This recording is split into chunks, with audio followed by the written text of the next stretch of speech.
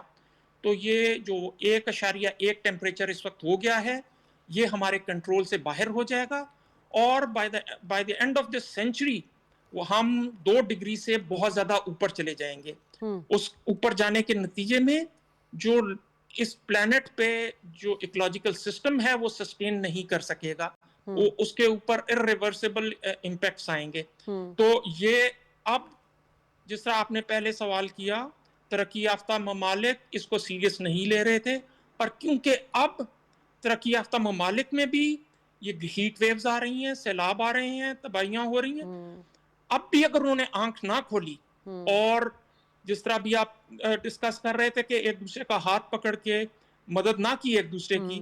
تو اس کشتی میں سوار تمام لوگوں کے لیے سر تباہی کوئی بھی ہوگی. ملک جو ہے وہ اکیلے ان چیلنجز سے نہیں نمٹ سکتا عرفان صاحب. جی بالکل، اسی لیے یو این ایف سی سی نے اس کے لیے ایک معاہدہ کیا جس کو United nation frame work convention on climate change کہتے ہیں، اور اس میں 196-98 ملک دنیا کے انہوں نے سائن کیا ہوا ہے، اور اسی طرح سے پیرس ایگریمنٹ پہ بھی. تو یہ اور اس میں ہم سب نے یہ فیصلہ کیا کہ ہم اکٹھے مل کے اس کو ٹیکل کریں گے. ٹھیک ہے. ظفر صاحب، مختلف ملکوں نے ملٹی رسک اور جو ارلی وارننگ سسٹم ہے اس کو بھی لگا رہے ہیں، تو کیا یہ سسٹم جو ہے کلائمیٹ چینج سے نمٹنے کے لیے مؤثر ثابت ہوگا؟ جی، کلائمیٹ چینج کے ایفیکٹس کیا ہیں اگر ہم دیکھیں تو پاکستان کے حوالے سے تو فلڈنگ سب سے بڑا ہے، رین فال اور ایکسٹینسو رین فال ہے یا ڈراؤٹ ہے. تو یہ سارے ایسے فینومینا ہیں جو جیسے زلزلہ ہے، اب اس کو پریڈکٹ کرنا بہت مشکل ہے، یا کووڈ ہے مشکل ہے، لیکن یہ ایسا ڈیزاسٹر ہے جس کو پریڈکٹ کرنا کوئی اتنا مشکل کام نہیں ہے. آپ کافی عرصہ پہلے پریڈکٹ کر سکتے ہیں، بارشوں کو بھی، حد سے زیادہ بارشوں کو بھی، ٹیمپریچرز کو بھی، ڈراؤٹ کو بھی، اور اس کے لیے پریپریشن کر سکتے ہیں. ٹیکنالوجی نے اب یہ کام اور زیادہ آسان کر دیا ہے. تو اسی لیے بجائے اس کے کہ ہم ڈیزاسٹر کا ویٹ کریں اور ایک ڈیزاسٹر آئے اور پھر ہم اس کے اوپر ریئیکشنری رسپانس دیں، ہمیں پرو ایکٹیو طریقے سے ایسے سسٹمز انسٹال کر کے الیکٹرانکس ڈیٹا بیس سسٹم جو کہ ریئل ٹائم ڈیٹا لے رہے ہیں اور اس کے اوپر کمپیوٹر ماڈل چلا کے فیوچر کی پریڈکشن اور اس کے اوپر پھر ہماری تیاری ہو، تاکہ ہم ڈیزاسٹر کے آنے سے پہلے جب ویل پریپیئرڈ ہوں گے تو ہم اپنے لاس کو کم کر سکتے ہیں، کیونکہ یہ ایک نیچرل فینومینا ہے، اس کو آپ آنے سے نہیں روک سکتے. لیکن اگر آپ زیادہ اچھے طریقے سے تیار ہوں گے تو آپ اپنا نقصان کم سے کم کر سکتے ہیں، اور بعض صورتوں میں آپ ان سے فائدہ بھی اٹھا سکتے ہیں. جیسے پانی ہے اس کو سٹور کر سکتے ہیں، ریچارج کر سکتے ہیں، ریسائیکل کر سکتے ہیں، اس طرح اور بہت سارے سے ہم اس کو جسے کہتے ہیں اڈاپٹیشن. اب ہمیں ان قسم کی چیزوں کے ساتھ ان کو تسلیم کر کے مان کے کہ یہ فینومینا ہے، یہ ہوگا، یہ آئے گا، ہم نے اس کے لیے کیا تیاری کرنی ہے، ہم نے کیا رسپانس دینا ہے، کتنا کوئک رسپانس دینا ہے، رسپانس ٹائم کتنا کم کرنا ہے. تو یہ ساری چیزیں بتائیں گی کہ ہم ظفر صاحب، یہ جو بارشوں کا پانی ہے اس کو اسٹور کر کے جو واٹر کرائسس آئے گا اس کو بھی ہم استعمال کر سکتے ہیں. جی بالکل، سٹور کر سکتے ہیں، ریچارج کر سکتے ہیں، انڈر گراؤنڈ بیچ سکتے ہیں، اور کئی طریقے ہیں جو برانی زمینیں ہیں، ڈیزرٹس ہیں، ان میں پھیلا سکتے ہیں. ٹھیک ہے. عرفان صاحب، اب پاکستان جو ہے یقیناً ہم ہمیشہ سے بات کہ جی کاربن ڈائی آکسائڈ 1% سے بھی کم ہے، اس کے باوجود جو ہے وہ سب سے زیادہ جو سفر کرنے والا ملک ہے کلائمیٹ چینج میں، اس میں شامل ہوتا ہے. یہ پاکستان کلائمیٹ چینج کے اثرات سے نمٹنے کے لیے اپنے طور پہ کیا اقدامات کر رہا ہے، اور جو پلیجز جو $100 ملین کی جو بات کی گئی تھی، ملنے کا وعدہ تھا کہ جی کلائمیٹ فائننس کے اس مد میں ہمیں ملیں گے، وہ پلیجز بھی باقی ہیں ابھی. تو سر پاکستان کو کیا حکمت عملی اپنانی چاہیے؟ یہ دیکھیے آپ کے سوال کے 2 حصے ہیں. $100 ملین جو پلیج کیا تھا ڈیولپڈ کنٹریز نے، جو انہوں نے گرین کلائمیٹ فنڈ کے ذریعے ڈیولپنگ کنٹریز کو دینا تھا، اس کے اوپر تو ہمیں بہت زیادہ انسسٹ کرنا چاہیے. ہم ہمیشہ سے پاکستان اس میں بڑا لیڈنگ رول میں رہا ہے اس کو حاصل کرنے کے لیے. یہ $100 ملین تمام 130-35 ڈیولپنگ کنٹریز کے لیے ہیں. اس کے لیے ہمیں بہت اچھی پریپریشن کرنی چاہیے. ایک تو جن کاپس کا آپ نے ذکر کیا، وہاں پر ہمیں اس سٹانس کو بہت فورسفلی آگے لے کے چلنا چاہیے. دوسرا ہمیں یہاں پہ ایسے پروجیکٹس اور ایسے ادارے بنانے چاہیے جو وہ فنڈز حاصل کر سکیں. یہ صرف آپ دیکھیں کہ کلائمیٹ فائننس کی بات آج کل بہت زیادہ ہوتی ہے, یہ جس کو کہتے ہیں ٹاک آف دا ٹاؤن ہے پاکستان میں, بٹ اس کے لیے آپ کو you need to make some preparations. آپ کے پروجیکٹس اس لیول کے جو دنیا میں کمپٹیشن میں جا کر وہ پیسے حاصل کر سکیں, وہ امداد حاصل کر سکیں. ہم صرف باتوں سے ہمیں کوئی اس میں نہیں ہماری طرف انویسٹمنٹ نہیں کرے گا. ہمیں اپنا رویہ تھوڑا سا چینج کرنا چاہیے اور اس کو پریکٹیکل کرنا چاہیے. ہمارے پاس ایک پورٹ فولیو ایسے پروجیکٹس کا ہونا چاہیے جو ہم وہاں پر کر سکیں. دوسرا سوال کا جو آپ کا حصہ ہے کہ پاکستان کی اسٹریٹجی ہم موسٹ امپیکٹڈ کنٹریز میں کی لسٹ میں بہت عرصے سے آ رہے ہیں. میرا خیال ہے کہ پاکستان نے کافی حد تک چیزیں, اگر میں اس کو یہ اس طرح سے کہوں کہ glass is half full, Pakistan نے کافی ساری چیزیں کی ہیں اور کافی ساری چیزیں کرنے کی ضرورت ہے. فار ایگزامپل آپ دیکھیے کہ ابھی اڈیپٹیشن کا ذکر ہوا, وہ ہماری پرائرٹی ہے کیونکہ ہمارے جس طرح آپ نے بتایا ہم 1% ایمیشنز کرتے ہیں پر امپیکٹ ہم پہ بہت زیادہ ہے. تو ہمیں اس کے لیے تیاری کرنی ہے. جب ٹیمپریچر بڑھ رہا ہے, ہم ٹیمپریچر کو اوپر جانے سے شاید اتنا نہیں کنٹرول اس پہ کر سکتے, کوئی اثر انداز ہو سکتے ہیں, پر ہم اپنی تیاری اس انکریزنگ ٹیمپریچر سے بچنے کے لیے ہم ضرور کر سکتے ہیں. ٹھیک ہے, آپ دونوں مہمانوں کا شکریہ ادا کرنا چاہوں گی. اور کلائمیٹ چینج کا جو ایک خطرہ ہے اس کو پرائم منسٹر شہباز شریف بہت پہلے ہی اس کو سمجھ چکے ہیں. اس سے پہلے جو ہمارے وزیر خارجہ تھے بلاول بھٹو, انہوں نے بھی مختلف فورم پر جا کر کلائمیٹ جسٹس کے حوالے سے بھی آواز اٹھائی ہے, بات کی ہے. پاکستان اپنے طور پر بھی بہتر اقدامات کر رہا ہے. دنیا کو بھی اس سنگینی کا ادراک ہونا چاہیے اور مل کر تمام ممالک جو ہیں وہ کوآپریشن کوآرڈینیشن کے ساتھ اس مسئلے کو حل کرنے میں مدد دے ایک دوسرے کی. پروگرام سے اجازت, اللہ نے کے پان.